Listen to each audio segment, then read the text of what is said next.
Good afternoon all and good evening to those who have joined from Far East. Thank you for connecting and welcome to National Development Bank PLC's quarterly investor webinar where we will be discussing the financial performance of the bank and the group for the quarter ended 31st March 2024.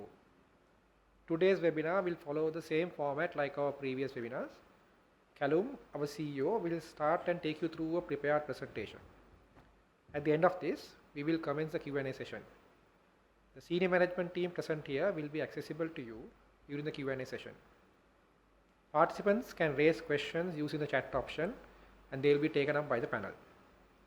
We please request all the participants to remain on mute and with video switched off throughout the presentation and during the Q&A. Chat option will be enabled only at the commencement of the Q&A. We kindly request to direct your questions to the co-host NDB Q&A.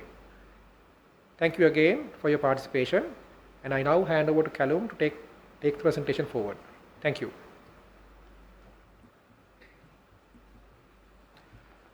Good morning, good afternoon everyone. Before going through the presentation, I would like to make a short opening remark about the change we carried out to the organization structure. DCO Vinod is now directly overseeing our wholesale lending units coupled with cash management and trade activities.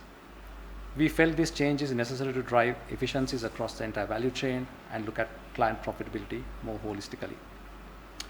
With that, I will move on to the presentation. Similar to our previous announcements, Q124 results have 4 parts consisting of operating environment, financial performance, way forward, and then we can have the Q&A session last. On the GDP front, we still don't have Q1 data. However, the trajectory looks positive. In fact, the World Bank has revised its GDP forecast for Sri Lanka and is expecting a 2.2% growth in 2024. On the headline inflation front, the trend is positive there as well, although there was a slight uptick in inflation in April to 1.5% compared to 0.9% in March, driven largely by non-food inflation. Overall inflation, however, is well under control. On the currency front, in Q1, we saw rupee strengthening by about 6%, and it came below 300, supported by strong remittance flows, tourism income, and muted imports. Tourism racked up about $1.5 billion, up 8.7%, and remittance flows was about $1.5 billion, up 8.7%, and tourism about $1 billion, up 103% compared to previous year. April reserves at $5 billion, highest since January 2021. We see interest rate steadily declining as well. AWPR is currently at 9.6 levels and is very close to the policy corridor. As far as the IMF program is concerned, while Sri Lanka has made agreements with China, India and Paris Club members, we believe conclusion of the EDR is really necessary to fulfill IMF conditions, and hopefully it will be concluded before the presidential elections in October 2024. So in summary, I think we have made good progress in managing inflation, accumulated reserves, and showing signs of initial economic growth, all these while preserving stability in the financial system. However, there are some downside risks given the current domestic and global economic conditions and geopolitical uncertainties. On the operating environment front, continuing that, in Q1, central bank reduced policy rate by 50 basis points, supported by well-anchored inflation expectations. On banking loans and advances, demand continued to be muted, resulting in a modest growth in Q1. This is also reflected in our own performance, which we will discuss in later slides. Due to falling interest rates, there has been a decline in banking sector deposits, and we believe this trend may continue as depositors would look to put their money in better yielding assets. On the financial performance, so this snapshot it's pretty clear, and I think I would probably look at 3 things. PBT is commendable at 31% compared to first quarter 2023. Loans and advances have marginally gone down to 486 billion due to the combined effect of foreign currency loans being converted at low exchange rate and a modest degrowth of the book. Capital ratios are strong. Tier 1 is at 11.93% and total CAR at 16%. both well above the regulatory minimums. Going a bit more into details on income, I will focus on NII since interest income and expenses have some noise due to interest rates coming off rapidly. We delivered strong NII in excess of 8 billion. This was only 5% lower than history. And despite NII being lower, we were able to increase our NIMs from 3.96% in December to 4.23% in March. And this was largely as a result of our proactive action taken to reprice the book. And as one of our key strategic priorities, we will continue to focus on NIMs and drive margins. On fees and commissions, there was a dip of about 7%, and this is largely as a result of lower transaction volumes, particularly on imports. And of course, the strong rupee, which resulted in some of our dollar fees being converted at lower exchange rates and therefore having a slight loss compared to the last year. Looking at non-fund based income, it includes a loss of 1.3 billion stemming from revaluation of our FCBU reserves at low exchange rates, as well as gains from our disposal of government bonds as per our bond investment strategy.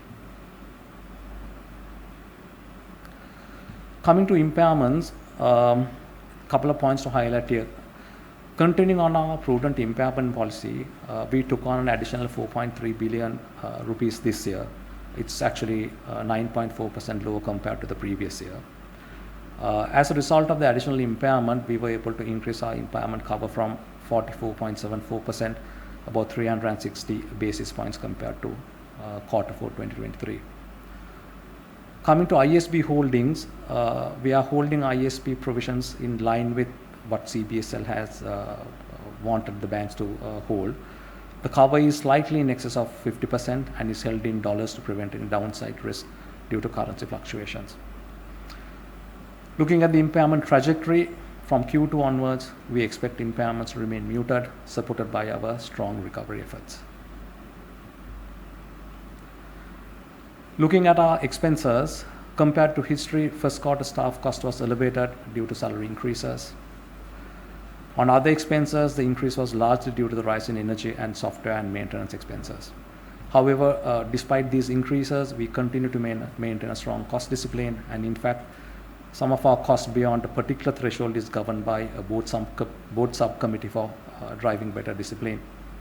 And given this cost focus, we don't actually expect a further increase in the cost trajectory beyond the first quarter 2024 levels.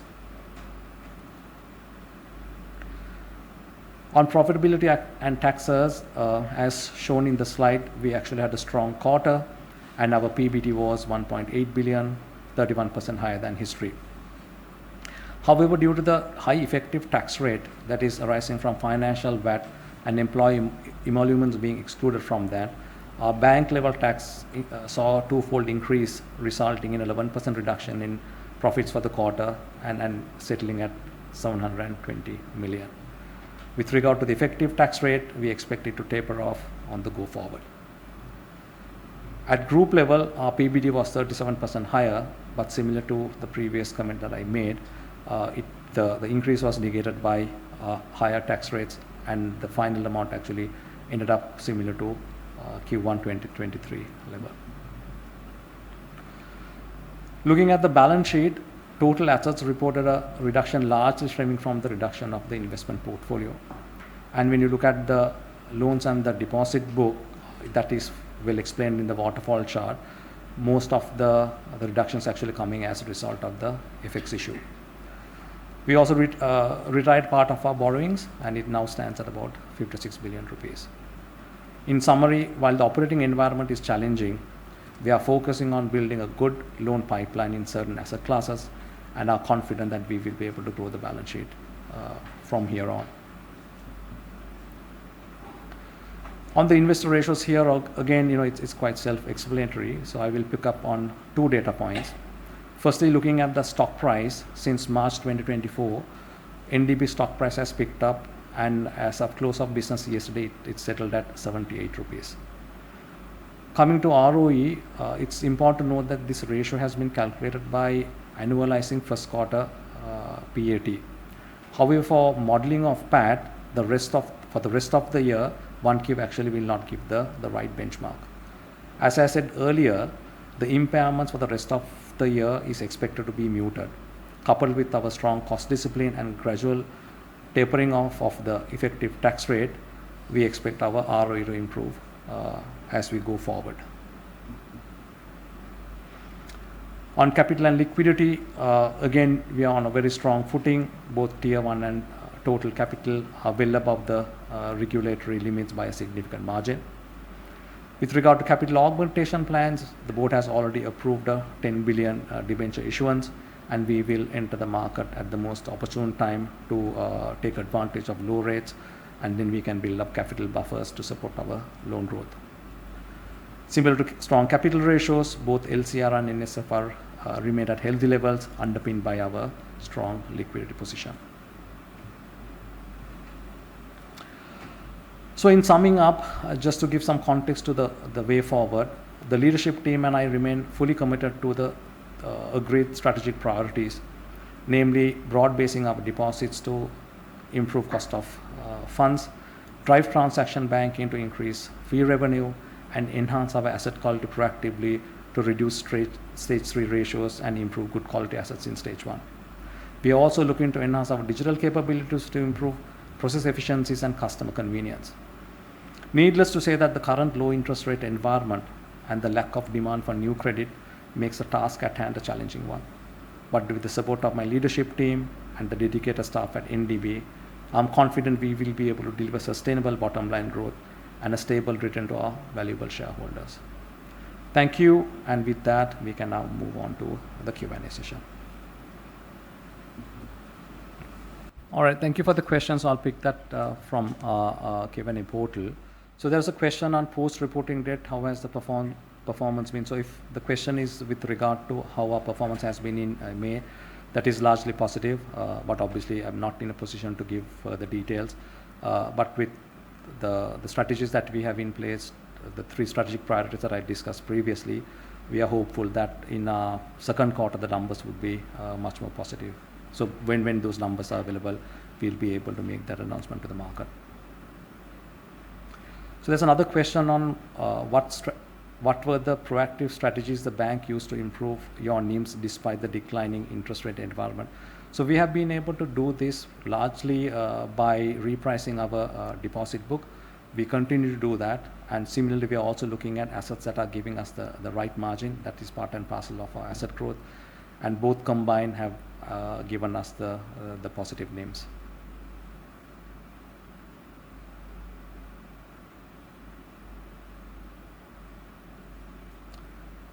Niran, do you want to pick up the question on can you give some indication on the interest rate for the debentures? So it will depend on the timing as well. So currently we have seen a decline in interest rates. Even today's treasury bill rates, the auction results are just out, and the 3-month T-bill yield had come down to 8.76. So I think even the bond pricing also has been, has come off during the last couple of weeks. So it will depend on the time that we will go. So it's a little too early to state right now. Perhaps you can also pick up the question on can you give some commentary on where you see the interest rates moving in the period ahead? I think we still see some room for interest rates to decline. So with the current T-bill yields and probable, so there is a policy meeting also due next Tuesday. So we have to wait and see what that announcement is going to be. So overall, we feel that there is some more room for interest rates to decline in the longer term and also in the shorter end. Thanks, Niran. So there's a question on do you expect any impairment reversals in the coming quarters? So this is a part of the BAU process. Like what I said in my comments, we have a robust recovery process in place, and we are putting all our efforts to reduce our NPL percentages. So as part of that recovery process, naturally there will be some ECL reversals.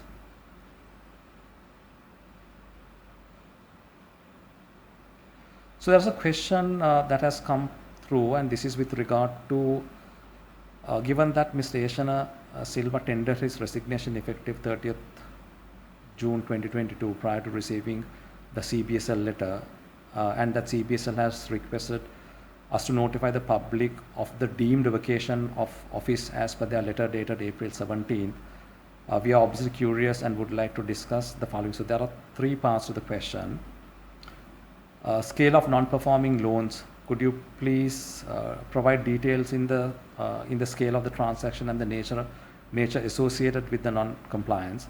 The question number 2 is safeguards to prevent recurrence. What safeguards and measures have been implemented to prevent such occurrences in the future?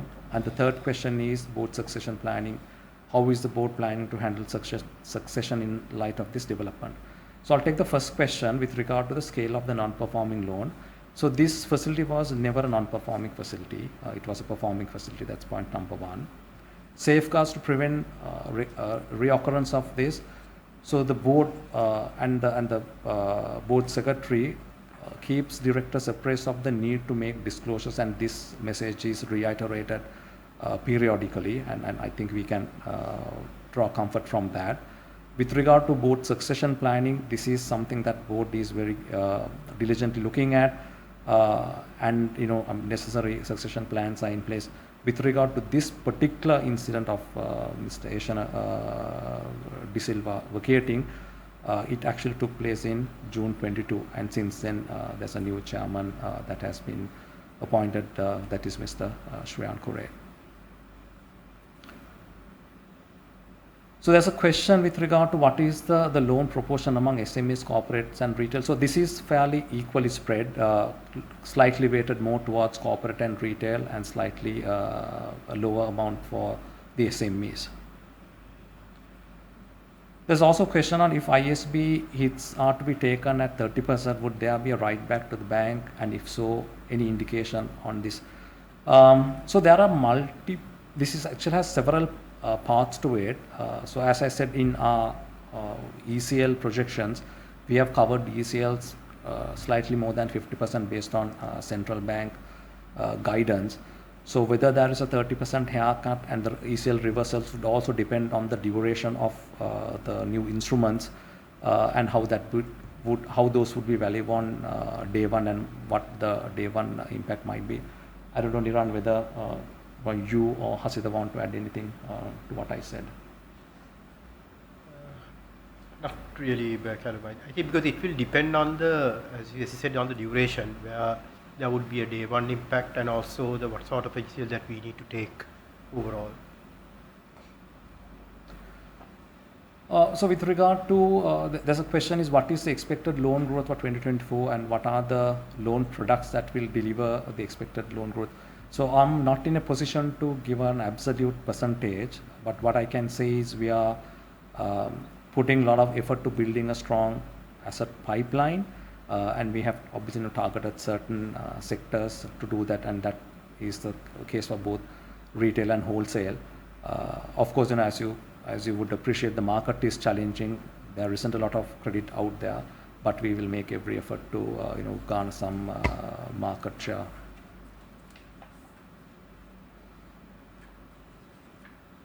So there's a question, what are the reasons for deposit contraction in the last 2 quarters? So this is again, there are 2 parts to it. Firstly, the appreciation of the rupee, and we also, we have quite a large FCY portfolio. So when it's revalued at the lower exchange rate, that's largely the impact. And as you would have seen in the waterfall analysis which we did for the first quarter, our net deposit contraction is actually quite small. So there's a question on how does the bank feel that single borrow limits will affect the industry, and is there any trickle down benefit or impacts to NDB? Thank you, and I think it's a very relevant and important question. So obviously, what the single borrow limit aims to achieve is not having too much of exposure to a single name. For NDB, I think we will stand to benefit where if there are larger borrowers who are banking with other banks and they are up to limits, and as they would look for facilities, I think we can actually stand to benefit. But I think more broadly, this would also perhaps lead to capital markets becoming more efficient and borrowers looking to raise money from capital markets, not necessarily through banking side. Vinod, anything that you might want to add on the wholesale side? So we have seen the benefits already. I think being a mid-sized bank, we have already some of the clients who are large corporates, like who have been, they are multi-banked anyway. So they have approached and we have got those facilities approved. In the overall scheme of things, I think what we need to probably realize that there are internal limits as well, with a stringent to the parameter set by the regulator. So we need to adhere to that anyway. In terms of benefit, yes, as a mid-sized bank, we're definitely there to benefit, and we have already seen that benefit coming through. Thank you, Vinod. So there's a question, have there been any new vehicle leasing business by way of import in recent months or in the reported quarter? So we do have quite a sizable leasing portfolio, but most of our leasing have been based on secondary market trades. Sanjay, in case if you want to add anything to that. Yeah, as Callum rightly said, the business is mostly on the secondary market sales. So we have not seen any new vehicles coming in. It's mostly the accommodations and the secondary market sales. Thank you, Sanjay. So there's another question on, have you adjusted your impairment model parameters recently? So I'll probably allow Alex to sort of give comments on this, but maybe just before I hand it over to him, I think our impairment models go through validations ever so regularly, looking at how the model is behaving and how the market is behaving, and this is something that gets validated by the auditors as well. But Alex, in addition to that, if you want to make any specific comments on the model itself. So on the models front, the basic constructs of the models have not changed. It has gone through the annual internal and external validations, as Callum said. So on the parameter wise, there would have been certain input and output changes, but basic constructs remains the same. Thanks. Thank you, Alex. So there's a question on any plans for debenture issuance. So we have, I think I briefly covered this in the presentation also, and it was covered in the AGM as well. So we have got board approval for a debenture issuance of 10 billion. We are looking at the ideal timing for that, and depending on where the rates are, we will enter the market when we feel it's most appropriate for us. Okay, so there's a question on what is your view on collateral price risk on the leasing portfolio post relaxation of the vehicle imports ban. So I think what we look at is when you're underwriting leasing, we do take precautions and looking at the type of the vehicle and have our own internal LTV ratios. This is something that we are following quite diligently. So obviously, when the vehicle imports are relaxed, there will be some imports to the market. It's something that we have to take a view at the time, and as to how the market prices would also react. I think it is fair to say that prices would still remain elevated if you are importing, and therefore on the secondary market, I feel that our position is fairly well secured. Sanjay, if you have any other thoughts in addition to that.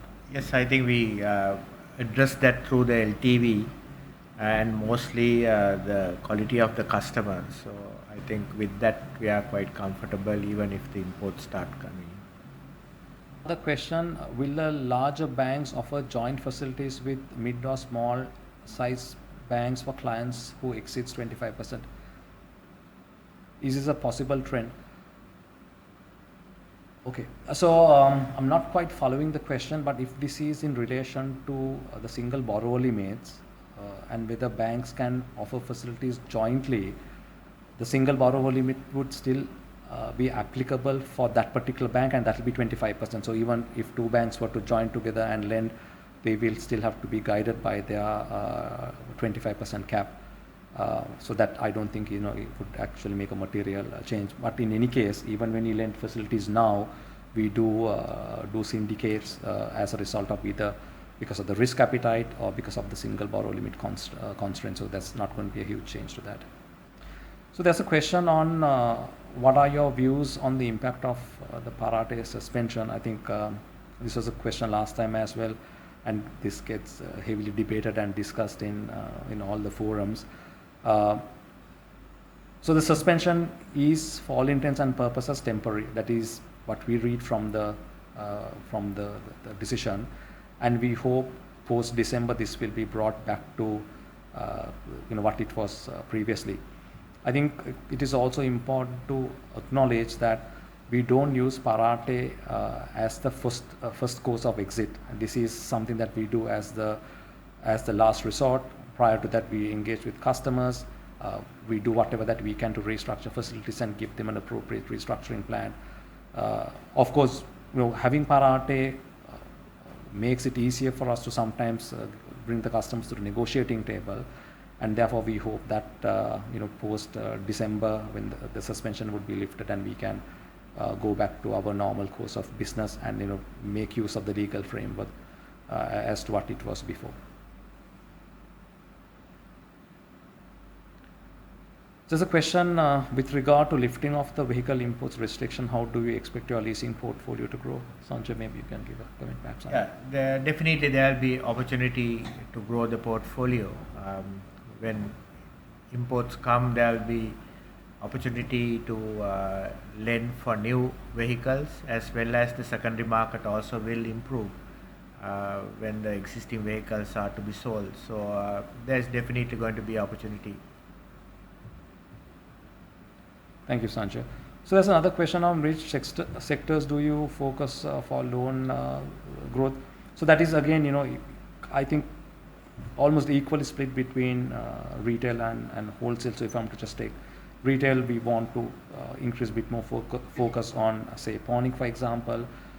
We have looked at credit cards as well, depending on, again, certain segments of the economy that we want to grow. Similarly, on the wholesale side as well, we have identified certain asset classes or client segments. I think we can take a bit more appetite. So there's another question again on Parate. So the question is, what percentage of NDB's portfolio will be able to pursue Parate execution? Is this a significant portfolio of loans of the industry, or is it a relatively a smaller component? And the second part is that what incremental benefit can be assumed once Parate actions are allowed to be back. So the percentage is relatively small. Again, it could depend on the segment of the client and the kind of assets that we are holding. And if it is brought back, I think for us it will actually give an additional negotiating tool. So that is what we are looking at. And at the end of the day, this is a law that has been in place for some time, and I think it is fair to say that banks have been using this pairing, and in fact Governor spoke to some of the numbers previously, and bringing this back would actually give us one more negotiating tool. There's a question on there was an improvement in the interest yield in the March quarter, which together with the declining interest rate cost helped the quarter NIMs. What was the reason for yields on interest assets to increase given market rates are falling? So perhaps maybe I need to make a slight clarification. When I said that we increase NIMs, we also looked at both the assets and the deposit side, but I think probably we were more proactive in repricing our deposit book, and therefore there was a bigger contribution to NIMs from the deposit side. There's a question on with regards to the restructuring of bonds. Will matured bonds be treated differently to bonds maturing in the future? Also an indication on PID of ISBs and how it will be treated. Hasita or Bimal, do you want to sort of give some comments on this? Assuming this is on the ISBs, of course we cannot disclose too much information. We are bound by NDA.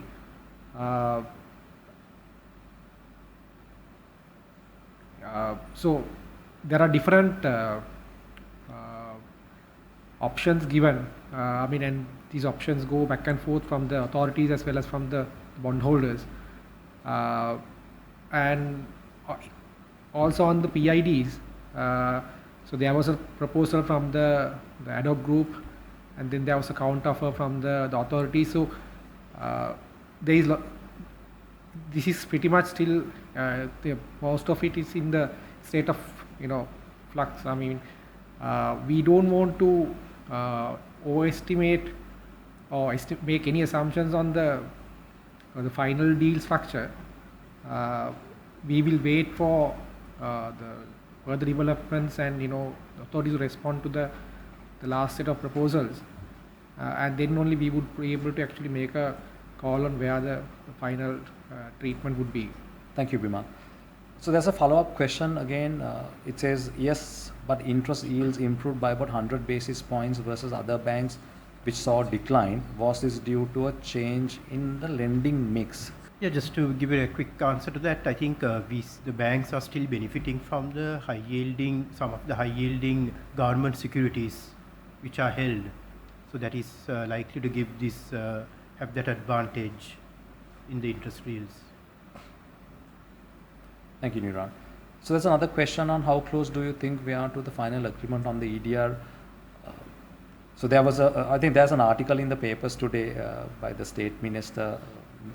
He says that this will be done in due course, hopefully around June or maybe July. But as far as we are concerned, there is no date that has been given to us.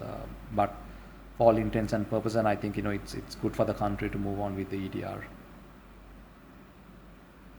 So there's a question on, is there any indication of where the credit card rates are heading and if the CBS is likely to indicate a new ceiling next week? Sanjay, any thoughts on that? Yeah, we have not received any thing as to a ceiling, but at the moment credit card rates are running at the market rates, and you can't expect that to be just compared it with the normal rates on the absolute value, because the way the interest is calculated is different to a normal loan. So this will be as per the market. So as of now, we have not heard anything like that. So there's a question on in the event of a macro-linked bond, how will it be? How will the calculation work? Will it be an annual assumption? Sorry, this is not something that. We don't have any details. This again, it's something that is being widely discussed. We'll have to wait for the formal announcement to be made by the authorities for there to be more information. Niran, there's a question on why does the bank have no viable rate for debenture? Sorry, no variable rate for debentures. Apologies. Actually, if you look at the markets, also there's not much of a appetite for that. And the other thing is that in the past issuances, we have actually given that option. Maybe not in the recent past, but initial ones, where there's a fixed rate plus a percentage over a benchmark. So we have done that. So looking at it, I think there may be similar debentures might come into the market once again. Thank you, Niran. So there's a question on what percentage of the loan book will get impacted by the single borrow limit linked to Tier 1. Vinod, are you able to give a broad view without disclosing something that is not? I don't have an exact number, but I know that a couple of clients probably, because even a mid-sized bank will have this, we are looking at that, but that also again, it's approved limits versus utilization. So I can't say huge impact, but I don't have a number to discuss today. And I think it is also important to take note of that. There's a glide path, and some of it will come to effect only in 2026, right? Niran, there's a question on how should people bid in the June bond issuance, if you have any comments to make. I don't think I should actually give you an answer for that question. It will be market sensitive and price sensitive. So, thanks. Okay, so the question is, NDB's provisions for stage 3 loans is still below industry average at circa 44%. Do you expect to increase this above 50% by end of the year? Yeah, look, I think so. There are various benchmarks that are being taken against the industry. It's not a very straightforward percentage, because one must also look at the mix of the portfolio and the collateral each bank is carrying.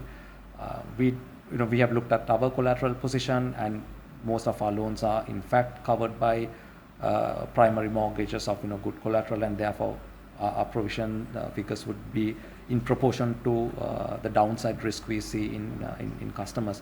With regard to the impairments or the provisions that we booked in Q1, that is as part of our ongoing impairment policy or the normal sort of business as usual, prudently taking impairments where necessary. So we don't have a percentage as such, but if we feel that there is a certain sector or a client who's facing enhanced credit risk, and then we will take appropriate provisions. So the question is, where do you see the NPL ratio normalizing by year-end 2024? So at the moment it's about 16%, and again I can't give a forward-looking view based on just our first quarter numbers, and I don't think that is appropriate either. But for an analyst, I think you can take comfort from the fact that out of our 3 strategic priorities, one is about enhancing portfolio quality, and that has 2 parts, one being recovering our stage 3 assets, as well as improving more on the stage 1 assets. So that is what I can share with you for the moment. But I can tell you that when it comes to recovery efforts, it's receiving close attention from the board and management downwards. There's a request to have the investor presentation. I believe this will be uploaded to our website, so you can actually take it from that. So maybe the last question, again, there's a question on how would the NIMs be for the end of 2024. Again, I wouldn't want to give a forward-looking view as of now based on what we are seeing today. But again, to the 3 points that I mentioned earlier, NIMs remains one of our key strategic priorities, and we are looking at that very closely, and currently it is at 4.23%, and that's something that we want to improve on. So thank you for the question, but I'm not in the position to give an absolute number as of now. So maybe we have time for maybe one more question before we wrap up for today. So there's a question about whether we have any plans to buy an ailing finance company. Not for the moment, but I'm sure if we ever do consider that, we will make an announcement to the market.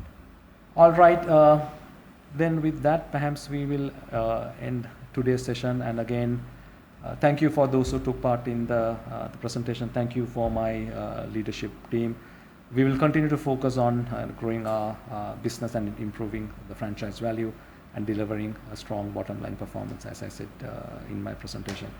Thank you, and we will be we'll be coming to you again with our second quarter performance, probably around July, August time. Thank you.